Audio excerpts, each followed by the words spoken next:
Bismillahirrahmanirrahim. Alhamdulillahirabbil alamin. Allahumma shalli wa sallim ala sayyidina Muhammadin miftahi babi rahmatillah adada ma fi ilmillah salatan wa salaman daimaini bidawami mulkillah wa ala alihi wa sahbihi. Assalamualaikum warahmatullahi wabarakatuh. Sahabat online yang dirahmati Allah, alhamdulillah kita bisa berjumpa kembali. Mudah-mudahan kita senantiasa mendapatkan taufik dan hidayah dari Allah Subhanahu wa ta'ala. Sering kita mendengar kata berkah atau barokah dalam keseharian kita. Lantas apakah barokah itu dan bagaimana cara kita mendapatkannya? Nah, pada kesempatan ini mari kita ngaji bareng Habibana Novel bin Muhammad Al-Idrus tentang ngalap berkah atau meraih keberkahan hidup. Ikhwani rahimakumullah, saya mau nanya satu pertanyaan sederhana. Pilih mana? Dapat 1 sen berkah atau 1 triliun nggak berkah? Jawabannya mesti ngeyel gitu. Saya yakin itu yang nggak ada di opsi 1 triliun berkah. Nah, ini jawabannya kelihatannya betul, tapi salah. Dari pertanyaan tadi, betul pertanyaannya ya. Jawabannya kelihatannya betul, tapi salah. Karena ngeyelnya itu membuktikan takut kalau 1 sen yang berkah itu sedikit. Ya, berarti masih mikir jumlah angka. Ya, masih mikir jumlah angka 1 triliun. Ikhwani rahimakumullah, jangan pernah mikir jumlah angka. Mau 1 triliun, mau 10 triliun, mau 200 triliun, gak usah dipikir. Tapi fokus kita adalah barokah. Nah, karena banyak orang mikir angka, akhirnya demi angka ini berkah disingkirkan. Oh, saya ngurusin musola sama takmir cuma digaji 10.000, mana mungkin bisa makan angka. Ya, angka. Apalagi guru TPA digaji sama ibu-ibu. Ya, ibu-ibu dapat dari bapak suaminya. Guru TPA gajinya 1 bulan berapa? Ini 1 anak 5.000 rupiah. Santri TPA-nya cuma ada 10 orang. 1 bulan dapat 50.000 rupiah. Kalau ngitung angka, Masya Allah, kalimatnya kapan sugih? Kapan saya kaya? Ini buat beli beras saja nggak cukup untuk hidup berapa hari ini, habis ini, nggak bisa mikir angka. Nah, kalau kita terbiasa mikir angka dulu, repot hidup ini. Ya, hidup itu nggak boleh mikir angka. Dalam kehidupan kita nggak boleh mikir angka, mikirnya berkah. Kalau udah mikirnya berkah, yang lain akan ikut. Nggak usah dipikir, yang lain akan ikut. Karena al-barokah artinya apa? An-numu. Berkah itu sesuatu yang tumbuh. 1 triliun kalau ujung-ujungnya masuk penjara ngapain? Ya, 1 triliun kalau ujung-ujungnya sakit, nggak bisa ngapain?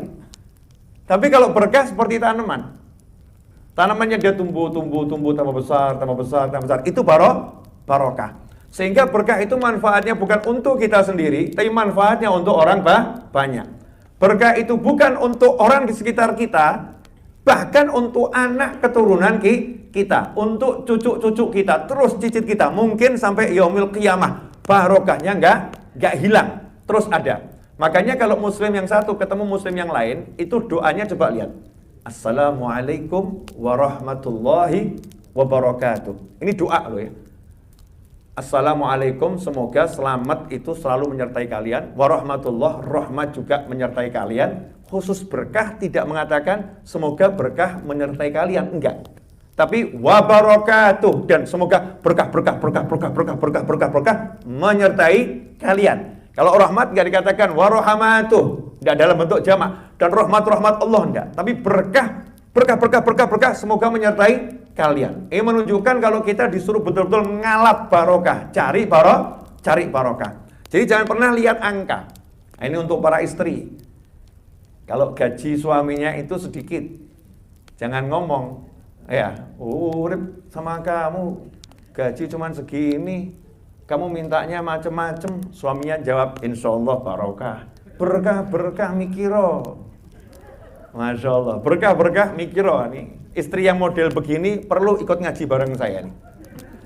Iya, insya Allah gak ada yang model begini. Juga suami, ya juga suami. Jangan pamer duit sama istri. Jangan pamer duit sama istri. Tapi pamer kalau berangkat kerja itu saya niat cari nafkah, bukan cari duit. Sehingga ketika pulang biasakan ngomong insya Allah barokah. Ini barokah. Ini ada suatu desa insya Allah berkah. Karena zaman sekarang suami kalau ditanya nggak seperti dulu. Mau kemana? Ke kantor. Mau kemana? Ke kantor. Mau kemana? Biasa cari duit. Ya biasa cari duit. Orang dulu nggak begitu. Mau kemana? Cari nafkah. Nafkah. Cari nafkah. Mau kemana? Cari berkah. Ya cari berkah. Sehingga mindsetnya itu berubah. Suaminya berubah, istrinya berubah. Berapapun yang diterima adalah barokah. Nah, saya mau nanya sederhana tadi ya. Pilih 1 sen berkah atau 1 triliun tidak berkah? Kok masih lama jawabnya nih? Ibu-ibu gimana ibu? Suaminya pulang ngasih 1 sen tapi ngomong ini insya Allah berkah. Ibu bahagia enggak? Bu, 1 sen. Suaminya ngomong ini insya Allah berkah. Ibu bilang apa? Yakin. Loh kita mau yang keterapan saja ya, nggak mengada-ada. Yakin nih, bilang alhamdulillah. Innalillah. Katanya sama-sama syariat, sama-sama bersyariat kan banyak kalimat pilihannya. Bisa alhamdulillah, bisa innalillah. Mungkin istri pilih innalillahi wa inna ilaihi rajiun. Kalau milihnya seperti itu berarti lagi kena musibah. Lah musibah itu pasti nggak enak. Ya pasti nggak enak. Tapi kalau dengar kalimat ini insya Allah berkah, diyakini itu. Barokah itu diyakini. Amin. Ya amin. Berkah apa insya Allah? Berkah. Jangan mikir. Ini bisa dibuat beli apa? Bisa buat dibeli apa? Jangan dipikir. Nanti akan ada keajaiban. Namanya berkah itu tumbuh kok. Namanya berkah itu tumbuh. Nanti akan ada keajaiban. Saya ngomong begini karena sudah banyak contohnya. Jadi bukan teori ya, sudah banyak contohnya. Dan itu yang diajarkan sama Allah dan Nabi itu bukan teori ya. Nabi SAW, jangan salah. Guru-guru tuh ngajarinnya teori. Hasil penelitian fulan. Kalau Kanjeng Nabi SAW bukan teori, tapi ilmu pasti. Teori bisa berubah. Ilmu pasti dari langit gak mungkin berubah. Wahyun yuha. Tidaklah Nabi SAW itu berbicara dari hawa nafsunya, kecuali wahyu yang diberikan kepada beliau dari Allah Subhanahu wa Ta'ala. Yang berbicara Nabi, tapi Nabi dikasih tahu sama Allah Subhanahu wa Ta'ala yang menciptakan segala sesuatu. Jadi nggak mungkin keliru. Lah kuncinya biar dapat berkah ini bagaimana? Ya, lau anna ahlal qura, seandainya penduduk satu negeri itu amanu wattaqau, beriman dan bertakwa, la fatahna, pasti kami bukakan. Kalimatnya pasti kami bukakan keberkahan dari bumi, dari langit. Pasti kami bukakan itu. Berarti ada sesuatu yang tertutup. Kalau dibuka, berarti ada sesuatu yang tertutup. Berkahnya sudah ada di langit, berkahnya ada di bumi, tapi tertutup untuk dia. Kenapa tertutup untuk dia? Belum dibuka. Siapa yang bisa buka? Allah Subhanahu wa Ta'ala. Bagaimana Allah akan bukakan untuk dia? Kalau dia beriman dan bertakwa. Iman dan takwa. Nah, imannya dulu sekarang, sebelum takwanya. Saya mau nanya ini, tugasnya OJK ngapain Pak? Yang paling pokok? Menguasai industri jasa keuangan. Misalnya ada satu perusahaan gitu, atau di lembaga keuangannya. Seluruh sektornya ya. Kalau ada yang nggak beres keuangannya, melanggar aturan, OJK bisa nutup itu. Tentunya oleh proses itu bisa nutup. Oke. Berarti OJK ditakutin ya? Enggak ditakutin. Sama yang maksudnya sama yang melanggar-langgar itu. Sama yang melanggar OJK ditakutin. Oke.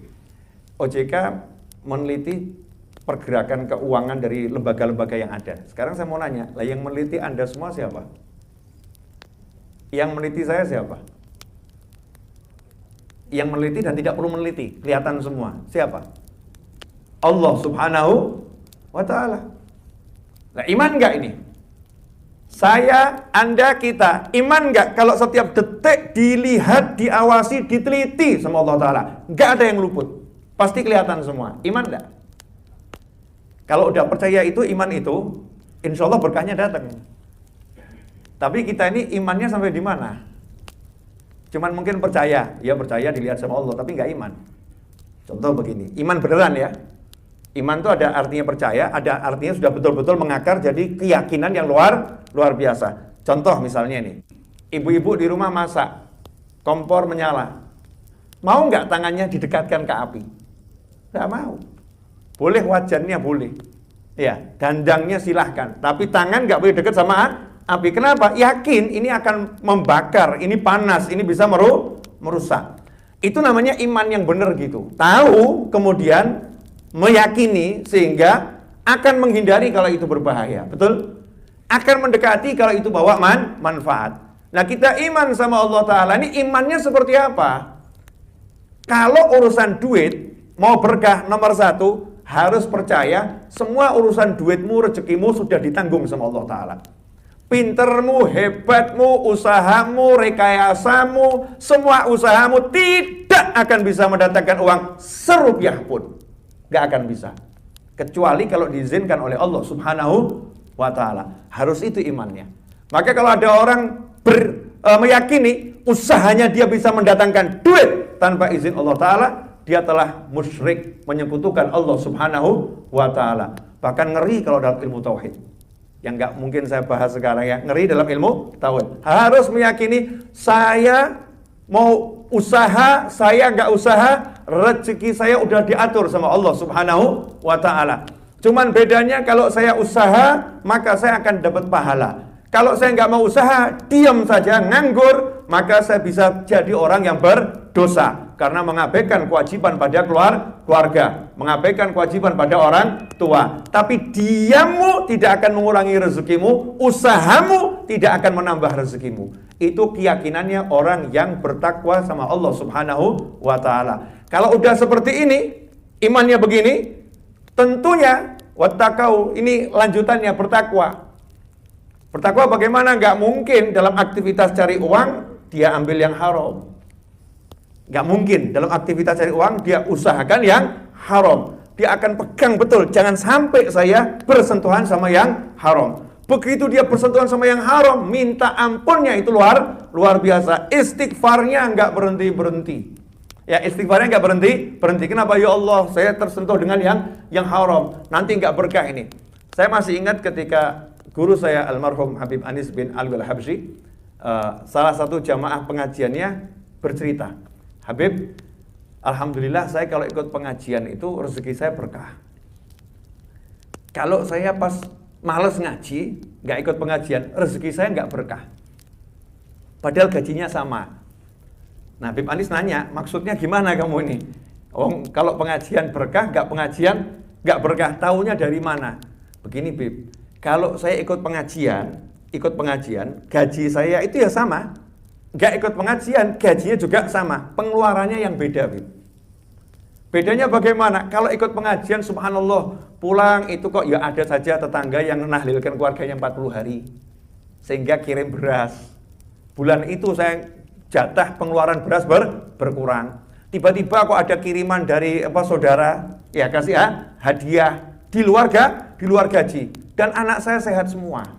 Tapi kalau saya itu malas nggak ikut pengajian, subhanallah, Bib, itu ya ada saja anak saya itu sakit semua, sehingga uangnya habis untuk berobat. Nanti kadang-kadang motornya ganggu, sehingga habis untuk reparasi. Sehingga uang saya ini habis pada hal-hal yang kurang manfaat. Ya kurang manfaat. Terasa betul berkahnya saya ikut pengajian sama saya nggak ikut pengajian. Ini baru menjalankan taat dan meninggalkan taat, bukan pada yang wajib, ya, bukan pada yang wajib, suatu nilai tambahan. Ikut pengajian kan nilai tambahan, nggak ikut pengajian nggak jadi masalah. Tetapi beliau merasakan kalau saya nggak ikut pengajian, masalah saya itu banyak. Masalah saya banyak. Begitu ikut pengajian, masalah saya teratasi. Masalah saya teratasi. Lantas bagaimana dengan orang yang dalam bisnisnya, kerjanya menjalankan yang haram? Alhamdulillah, kita telah menyimak penjelasan dari beliau. Semoga ilmu yang telah kita peroleh ini dari Habibana Novel bin Muhammad Al-Idrus menjadi ilmu yang bermanfaat bagi kita, keluarga, dan anak cucu kita. Imam Abul Lais Asy-Syamarqandi dalam kitab Tanbihul Ghafilin mengatakan ada 5 hal bila selalu dibiasakan maka akan bertambah kebaikannya dan dimudahkan oleh Allah Ta'ala dalam urusan rezekinya. Yang pertama, orang yang selalu membiasakan sedekah walaupun ala kadarnya. Yang kedua, orang yang selalu berusaha menyambung tali silaturahmi. Ketiga, orang yang selalu berjuang fisabilillah dengan segala bentuk. Keempat, orang yang selalu menjaga wudhunya, selalu suci dari hadas. Yang kelima, orang yang selalu taat berbakti kepada orang tuanya dan selalu mendoakannya. Hal-hal tersebut bila selalu kita amalkan akan menambah kebaikan juga, menambah kemudahan dalam urusan rezeki kita. Mudah-mudahan oleh Allah Ta'ala kita dipermudah untuk semakin taat, menjadi hamba yang soleh, dan bisa berbuat baik terhadap keluarga juga lingkungan kita. Amin ya rabbal alamin. Wallahu alam bisawab. Semoga barokah dan manfaat. Assalamualaikum warahmatullahi wabarakatuh.